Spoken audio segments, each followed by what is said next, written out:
À partir du 2 janvier, je peux vous proposer ce qu'on appelle une monture et des verres dans le marché A.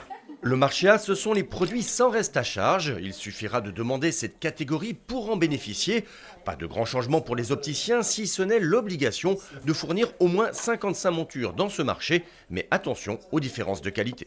Notre travail restera le même, toujours fournir un équipement aux clients, que ce soit des montures ou des verres. Après nous, c'est bien expliqué à chaque fois la différence entre ce marché A, donc une lunette prise en charge par la sécurité sociale, mais qui est de qualité moindre, que ce soit les montures, fabrication essentiellement asiatique, et les verres, pareil, avec des traitements beaucoup plus basiques.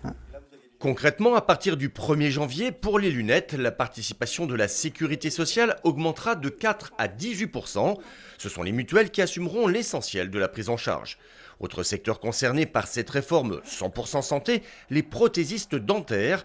Eux aussi s'inquiètent de la répercussion de ces mesures sur la qualité des produits. Ça va quand même impacter notre métier, je pense de manière positive avec plus de travail qui va être commandé par nos clients, par tous nos dentistes. Par contre, c'est vrai qu'avec le reste à charge zéro, il va y avoir des différences de qualité dans les travaux. Autre inquiétude liée à l'obligation de respecter les tarifs voulus par l'État, le risque de voir une part de leur travail partir à l'étranger. J'espère que ça ne va pas partir sur des prothèses surtout importées, qui impacteraient vraiment avec beaucoup de difficultés notre métier. Troisième secteur concerné par cette réforme, les équipements auditifs qui seront garantis sans reste à charge à partir du 1er janvier 2021. Revers de la médaille, très sollicité dans cette réforme, les mutuelles devraient augmenter leurs tarifs.